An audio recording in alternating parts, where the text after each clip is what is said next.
Good evening. Thank you for your interest in learning a little about the Paducah Police Department Communication Services Division. We appreciate any feedback that you might have or anything that you might have a question about. Or maybe somebody wants to come and sit in for a few hours and see what our tremendous folks do over here. We'd love to have you, and please feel free to jump in with any questions at any time. I hope I won't bore you too much, and we'll get started. So here at Paducah 911, we are a primary public safety answering point. There are primaries and secondaries. So being a primary means anytime someone dials 911 in this area, it will come to the folks here at the 911 center. If it's for police or fire, we keep that call and we handle it throughout its entirety. If it's for an ambulance, we transfer over to Mercy. They are a secondary PSAP, meaning they would not be able to get a 911 call if we did not get it first. We transferred over there, and our 911 folks will stay on the line to listen to determine what type of a situation it is. If it's strictly a medical call and it's in the county, typically the fire departments are not responding right now on purely medical calls. In the city of Paducah, the fire department typically goes on medical calls. So we'll listen, and we'll also listen to see, oftentimes people call for an ambulance, but it's a criminal offense that has occurred. Some sort of an assault or a shooting, a stabbing, something like that. So that's what the call takers are doing. So we dispatch for Paducah Police, Paducah Fire, the McCracken County Sheriff's Department, and several outstanding volunteer fire departments out there, including Melbourne, Keble, Concord, Hendron, Lono, Reedland, West McCracken, and PGDP.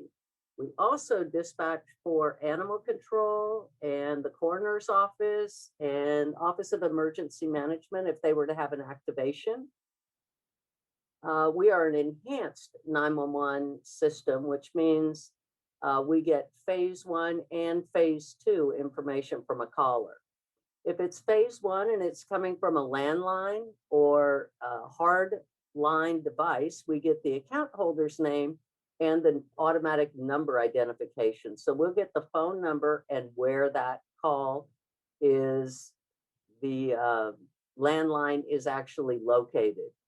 If it's a cellular call, it first hits the 911 towers and it determines geographically where it should go.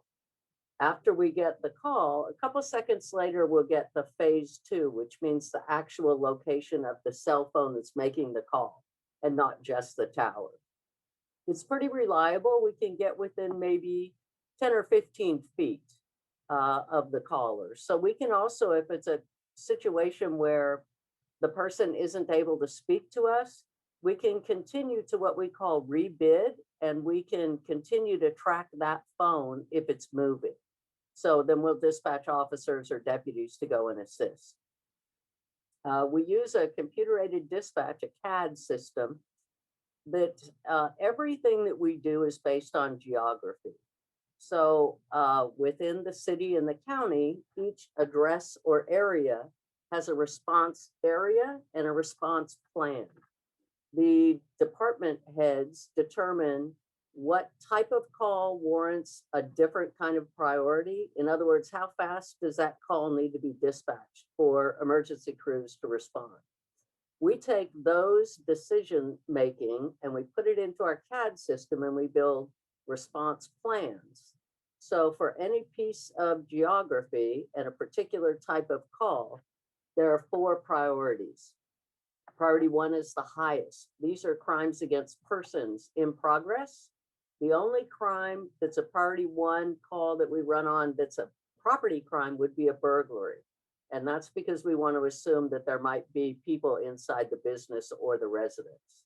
So those are our priority 1 calls. Priority 2 calls are property crimes that are in progress. Someone might be stealing a vehicle, something along those lines, or it could be a crime against persons where the suspect might still be in the area. So the priority 1 calls, we want them in and out in a minute, and the priority 2 calls within 3 minutes. A priority 3 call can wait 5 minutes, and a priority 4 call might just be a routine. Someone wants to speak with an officer or a deputy about maybe a civil matter, something along those lines. We hold those for what we call the zone unit. And again, when we were talking about everything based on geography, so every unit in the field for the police department, the sheriff's office, and the fire department has a computer device in their car that tracks their automatic vehicle location, their AVL. So when a call comes in for service and the 911 operator determines what the jurisdiction is and what call type and priority that will be, the CAD then goes out and says, who should I send based on geography and how fast they can get there? So the CAD actually will recommend the units to respond. This helps the dispatcher, and again, I kind of glossed over that a minute ago, but the CAD system is color coded also. So it has colors, symbols, sounds, and codes that allow the 911 call takers to keep up with a great deal of units and information happening at the same time. Again, if anybody's interested in coming to take a look at it, would be happy to show it to you. So in the comm center itself, the dispatchers, telecommunicators are connected with various state, federal, and international systems. So they're checking for wanted or missing people or maybe stolen vehicles or property. They perform more than 20,000 inquiries each month. And when we say an inquiry, they may get 3 to 4 returns that they have to process. So they're reviewing about 60,000 responses. And it's extremely tedious and they have to be very fast. If an officer or a deputy goes out on a traffic stop, they want to know immediately if that car is reported stolen. So the dispatchers only have a few seconds to run that inquiry, process the responses, and get that officer or deputy the information they need before they go up and encounter the driver of the vehicle. In addition to that, they process hundreds of hit confirmations. What a hit confirmation is, anything in the county that's reported stolen or missing, or perhaps a wanted person, is entered into the NCIC system. If another agency anywhere in the country runs an inquiry on that, they may get a hit. That hit says, contact us and tell us if we still want that person or that piece of property. Is it still listed as missing or stolen? So that's a hit confirmation. Each one of those records has to be entered or modified or cleared or canceled. And each month, the telecommunicators here go through several hundred of those in what we call a validation process. So each month, the center will receive for a previous month and any year all the entries that were entered. These telecommunicators have to pull that actual case jacket, determine if in fact that item or article is still listed as stolen or the person is still listed as wanted, and they do what we call a validation. So they will run a criminal history on a wanted person and check every 50 states to see if that person has another driver's license or operator's license that we were unaware of. And if they do, we will go into our original entry and we'll what we call pack the record.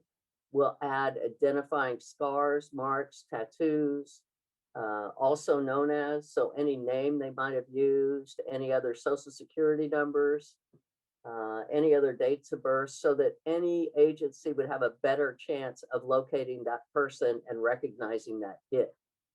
If another agency does send us a hit confirmation, there are 2 types of confirmations: urgent and routine. Urgent means that they have somebody stopped and detained right now, either with a car, piece of property, or the actual person that they think is wanted. Our folks only have 10 minutes to send a response back on that. If it's a routine, let's say they recovered a gun in a abandoned vehicle and they ran that gun and come to find out they get a hit on a gun out of our agency reported stolen. If there's no one detained and they're just going to send a routine request, we have an hour to do that. But all this is happening at the same time as these folks are getting between 450 and 500 calls a day. It's very busy in the center. We only have 5 positions for a person to sit at and work. Some shifts have 5 people on duty at a time. There's always 3 because we're always manning 1 radio for the police, 1 radio for the sheriff's office, and 1 radio for fire. So sometimes there could be more. And we based our staffing models on calls by hour of day and day of week. Currently, our folks work 12-hour shifts, 6 a to 6 p.m. or 6 p to 6 a.m. We have a total of 14 telecommunicators and 1 terminal agency coordinator. That's the person that serves as a single point of contact for the FBI for any of our records and our validation processes. That person also works as a telecommunicator on the floor. Then we have 4 communication supervisors, 1 on each of those shifts. And we have 1 911 system and CAD administrator that she takes care of all of our systems. And then 1 administrative senior that takes care of payroll and budget and things of that nature. So this is from January 1 through June. So we've had 3,944 911 calls, 12,391 non-emergency, and we've entered 2,283 calls for Paducah Police based on 911 calls. They have officer initiated 1,617, which means either a traffic stop or they were flagged down by someone on the street. And then for the county sheriff's office, 1,332 911 calls for service and 1,134 officer initiated calls. The Paducah Fire Department has responded to 360 calls in that time. When we're looking at how we're doing as a division, we look into our grade of service.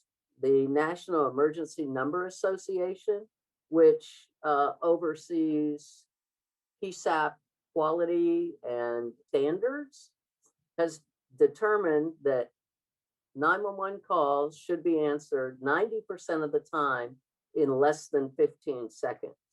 Our center is answering 97% of the calls in less than 10 seconds, well above the standard. As you can see, a year ago, they were at 90%. So they have really made a huge improvement in just 1 year. 7% is incredible. And I don't think we could really ever achieve 100%. And a lot of that stems from if there's a collision on the interstate, we might get 30, 50 calls for that. Everyone's calling thinking that no one has already called. So we only have 10 trunks coming in to the center. So once those get busy, someone is going to have to wait. And so we would really probably struggle to get 100%, but they're doing an outstanding job here. We also look internally at our call processing times. We were talking earlier about the call priorities. So there's 1, 2, 3, and 4. So far this year, they have entered in 2,587 priority 1 calls. They've averaged 1 minute and 28 seconds from the time the person dials 911 till they answer, process where it is, what it is, and get critical first responder information. Then they send it over to the dispatcher. The dispatchers have gotten those out in 21 seconds. Priority 2s, you can see 66, 70. They're getting those in and out very quickly. This is the city of Paducah, and it is broken down. This is the police department and their zones. As you can see, they have 8 zones. And again, when we get back to talking about how calls are dispatched based on location, this is what we're using for the police department. I use theirs only because they have more zones and it's a little bit easier to go through. So this would be zone 1, and we can go kind of quickly through this. I just wanted you to be able to see the various zones. Thank you.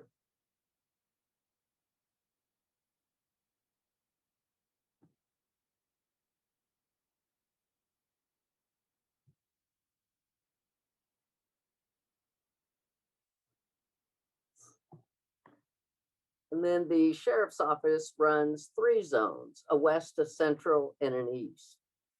So when we say zones, I'll focus on the police department just for examples. So when the police officers come on duty for their particular shift, they log into their computer in their car. We call that an MDC, a mobile data computer. That's the system that sends us their AVL data. So here in the communications center, every vehicle has an MDC. So the communications folks can see where those vehicles are, how fast they're going, and what direction they're going. So that information is up to the second. And when the dispatcher needs to send a call, if it's a high priority call, the CAD will recommend however many units should go and the fastest to get there. So the dispatcher will see a screen that says they should send these 3 officers, and this is their estimated time of arrival to that location based on where they are right now. And if it's a low priority call and it's say in zone 5, it can hold for the units that are working zone 5. If it's a higher priority call and there's not a unit available in zone 5, the CAD will recommend, based on what we've built into it, who should respond. If it would be on the western side of zone 5, it may pick a zone 7 officer. If it's on the eastern side, it may pick a zone 4 or a zone 3 based on how fast they might get there. We're just using counties as an example because it's right there on your screen. This is a basic CAD sheet. I've had to redact parts of it, but I wanted you to be able to see some of the basic CAD information. Starting at the top there, again, the most important thing on any call for service is where are we going?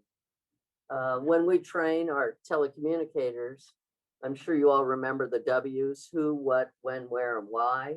We had 3 up here: weapons, weed, and whiskey. Is anybody armed with any weapons? Has anybody been doing any drugs? And has anybody been drinking? Very important information for the first responders headed to that scene. And again, when we talk about speed, it's great to get there fast, but we have to make sure we're going to the right place. That's often the most challenging part for a telecommunicator, is getting the location that we need to respond to from a caller. That's why when you call 911, they'll say, 911, what's the location of your emergency? Because oftentimes if you say to someone what's your address, they're going to tell you their address, not where they actually need to go. So that's what we're looking at the very top. This call happened to be at Broadway and 3rd. If it were an apartment complex or a business, that's where you would see the common name. If this were a custom area that we might have built for a specific jurisdiction, a separate polygon, that's what would be in your custom layer. This is a zone 1 call. Within the zone, we've broken it up even smaller into quadrants. We use that when we look at staffing models for the future. If the police department wanted to determine if they should realign some boundaries based on call volumes and response times, that's what we would use that for. To the right of that, the call taker, that's the person that actually entered in the call for service. The next line, the date that they created it and the date that it was cleared. Dropping down to that, the call type is a collision with minor injuries or an individual collision. So this is a priority 3 call. If it were a major collision where we had injuries, it would be a priority 1 call. We would dispatch that immediately and send for fire department as well. Then to the right of that, it just shows the dispatcher. This person probably took the call and dispatched it, and then when it was created. Dropping below that, so the CAD system tracks everything that's happening. At 9:24:24, Hannah Abbott, the telecommunicator that answered the phone, indicated that this is a collision that's not blocking. And to the right of that, it will show the CAD workstation that she was seated at when she took that. We might use that in the future if we had to recreate something that was happening on that workstation and be able to see what she was seeing at that time, or any inquiries she might have made that the returns might have come back to that workstation. Then the next line under that she's indicated that there are no injuries and they're refusing medical attention at this point. Then she gets a vehicle and color description of the cars. Super important because a lot of people will call in the same or what we think is the same collision. Even when we're getting those 50 or so calls on the interstate, we'll always take a moment to say, are you calling about the white Ford and the brown Chevy Silverado? Because we all know there could be secondary crashes based on what happened on the first crash. So that's why they're getting that information. It helps the first responders to know what they're looking for when they go.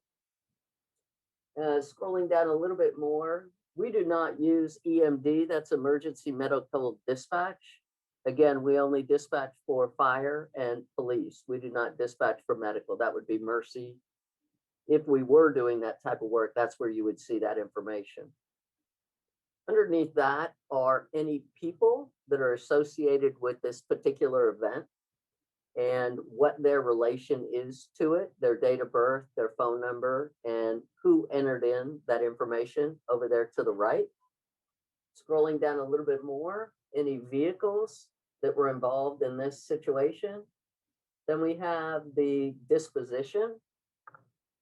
There could be maybe 10 dispositions. The officer might have written a report, might have written a supplement to a previous report. Let's say a stolen vehicle was recovered.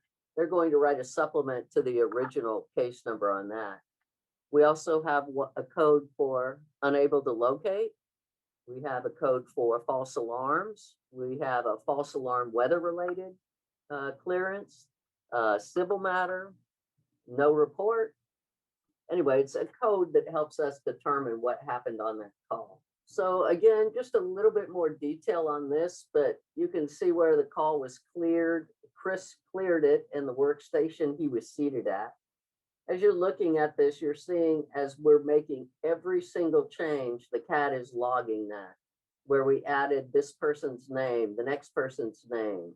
So each of those actions are being logged in the CAD system itself. Then every unit status, you'll see that line at 9:52:02 a.m. It says unit 98 available. That shows that that 98 is a supervisor for the police department. They were on that call and now they're available, but the call continues to be worked, as you can see from the time going upwards. Then when we talked about when they make an inquiry on a vehicle or a person and whatnot, there's an inquiry, a couple of them right there, where they ran some license plates. So when Chris added that plate at 9:50:52, when he ran that plate, he probably got back 4 or 5 returns that he had to decipher through on that particular plate. So he's running people and vehicles there. Then he's adding in some phone numbers. And then you'll see at 9:50:19, it says unit 242 is on scene. So the way we're tracking units, the first thing that would happen is a unit was dispatched. So once we assign them to the call, we've dispatched them. After that, they would go en route, then they would go on scene. So that's tracking exactly what time 242 went on scene. And then you'll see shortly after that, 98 went on scene. Then 242 was en route, dispatch. We're just cycling on through. There's additional narrative added there that says the vehicles are not blocking traffic. That makes a difference too in how we respond. If the vehicles are out of the roadway and they're not causing a risk to other motorists or secondary crashes, that makes a difference. Where you'll see 9:42:21, call marked ready for dispatch. Even though Hannah was the call taker, Chris and Hannah are seated probably pretty close to each other. And once Chris assigns a unit, that will automatically mark the call ready for dispatch. Sometimes the call taker might not mark it ready for dispatch yet because they don't have the pertinent information that needs to be added to the call for the first responders. As soon as that call is marked ready for dispatch, the units in the field will see it. Once the units in the field see that call, they're going to start asking questions about the narrative in the call that Hannah is still trying to add. So that's why you'll see that It isn't marked immediately ready for dispatch until she has enough information to send on it. On the 942.13 note where it says SRI activity, the CAD system for each call type has specific information that needs to be asked regarding that type of a call. That's the special response information or specific response information. In this case, Hannah clicked onto that tab and made a check mark that she said she asked where's the address or the location that we need to respond to. That helps us when we run our quality assurance checks. Hannah is one of our rock stars here. She often has the highest percentage of anybody here, but we run that and we determine how compliant we are. Are our folks looking at the specific information, and will that help them to remember to ask that? Then there's just some additional information that was added to that. Again, so there are her notes about the person's refusing an ambulance and the vehicle description. Underneath that, you'll see alerts retrieval. That's from the CAD system itself. For every location that we respond to, the CAD will go and check and see if there are alerts associated with that. Alerts are added by us in the communications center, either based on information we've gathered from talking to a caller at that location, or first responders have gone to that location and given us specific information about that location. Each time a call is dispatched, the dispatcher or the person assigning units will go and review that alerts tab. It may have information about a person with early onset dementia that may wander off. So the alerts tab may contain information, even a picture of that person, and an emergency contact information for perhaps a relative or a caregiver that will help them to assist the people at that location. After that, it's just logging in the incident number for that. So a little bit further down the page, when we look at the unit log, so the CAD is tracking the locations, it's tracking the units, it's tracking narrative. Some things may appear twice, it depends on who did it. So when we look at the request at 9:55:16, that was Chris, our telecommunicator, and he ran that person with the last name Dawson. He's running a wanted person check on that person, and he's doing it for unit 242. So unit 242 is in the field, and he's radioing Chris, and he's saying, check and see if this person is wanted or missing and whatnot. That's what Chris is doing for each of those names. And again, he might get back 5 different returns. When he runs a person, he might get back a return on their operator's license. He's going to get warrant information, missing information, their operator's license, if they have a permit to carry a deadly weapon. All that he's reading through to see if he needs to give that information to the officer. And then he is making some status changes down there after he's run those license plates. Okay, so this is pretty much the end of the call.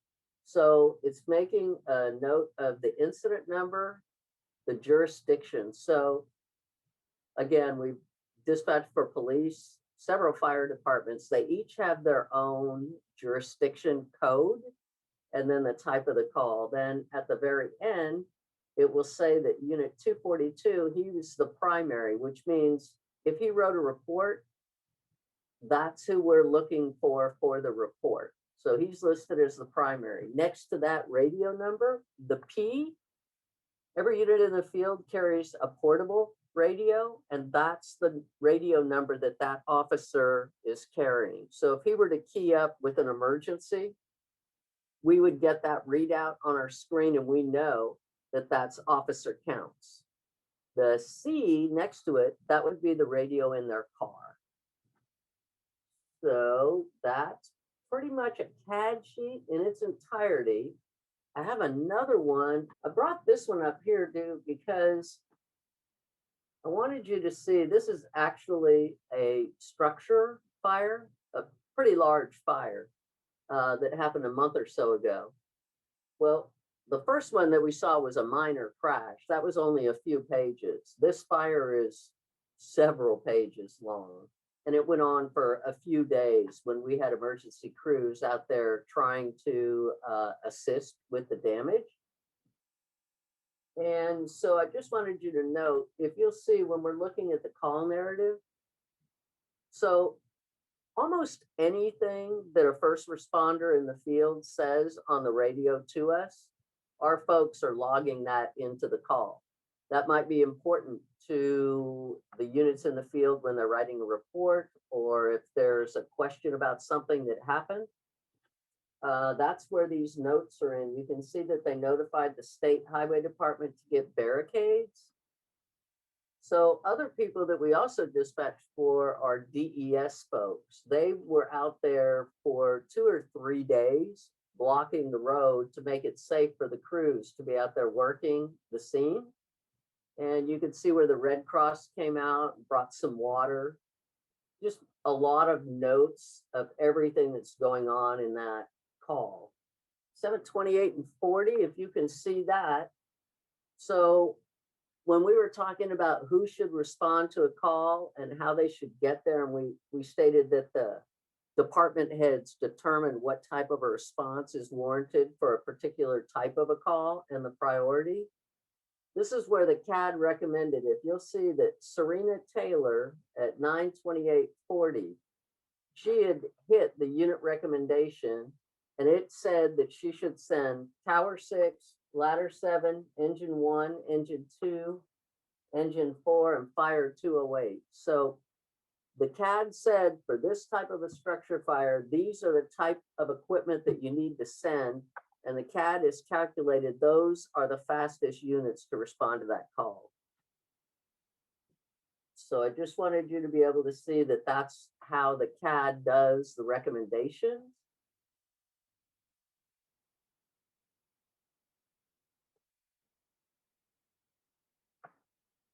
This is a really blurry shot. I apologize, but we can't really let anybody see the screens. And I'm sorry, that's why I wasn't able to turn on my camera here. So this is a standard dispatch console. Starting at the top left, that's the 911 phone. That's where they will see the call coming in, where who the phone is registered to, or if it's a landline, if it's a cell phone. That's where the phone itself is located. So they can click a button, answer the phone. There's several speed dials built in for other law enforcement or fire agencies. That's the main phone. And underneath that is the fire screen. So the dispatchers, when they work a 12-hour shift, usually they'll break it up in 3 or 4 hour intervals. Somebody might work fire for the first 4, and then sheriff's office, and then PD. They break it up. They kind of decide how they want to do it as a shift. So the only time they really need to move something on the radio is if they're switching who they're dispatching for, or that's where it will also read out that P number that we were talking about for their portable ID. That's where they'll see that. The other 6 screens are the CAD itself. Everybody has their setup a little bit different, but I just wanted you to be able to see the various screens that they're monitoring information coming in and going out when they're running those records checks. And then they have her map is to the left there underneath. So that's where they'll see the units, their speed, their direction of travel. The middle one on the bottom is you're able to see some of the colors that we were talking about. So if I were working a police radio, I'm mostly concerned with units that are on scene of a call. And then if they're on scene, I'm mostly concerned about the ones that are on scene for crimes against persons calls. Those are the most dangerous calls that we respond to, and those are the folks that need the most attention. So as we talked about, when they first get dispatched and then they go en route and then they're on scene, after a unit's on scene, we have built into the CAD system timers. So the dispatcher will get an audible and a visual alert that says that unit needs to be checked on to make sure they're okay. Once the dispatcher checks on the unit, they'll mark them as an okay status. That means they don't need to be checked on as frequently, and the timer will reset for a longer period of time. It will still go off so that the dispatcher will know to check on that unit again. And then if they say no checks needed, which means they might just be sitting in the office somewhere writing their report, the dispatcher will mark them as no checks needed and the timer will go for an extended period of time. We have that built in because, as we said, each dispatcher is handling multiple units at the same time. So they need to be able to see at a glance who is in a status that needs to be focused on more than another. So that's their basic setup. Again, they set it up any way they want. Some people prefer their map on the top right, some like lower left. Once they get it set the way they want it, they can save that template. So anywhere they go, when they log on to a console, they can pull up that template and not have to readjust everything. They also have other things running in the background. We used a program called Paducah Police Department 2, PDP2, where they can do a lot of data mining on people, places, things, previous calls. They have something called Planet, where they look at the rosters for the police and the sheriff, and they can look at their own schedule and put in for vacation or cover an open shift. So a lot of things are happening behind the scene. We also have a program called Rapid SOS, which is actually a little bit faster than the CAD in retrieving location and subscriber information on 911 calls. It's just an app that's running in the background for them. And then one more screen, our last screen, we're hiring. If anybody's interested, we have a couple of openings right now. It's a great job. I think there are very few jobs this day and age that you can actually go home every day and feel like you made a difference.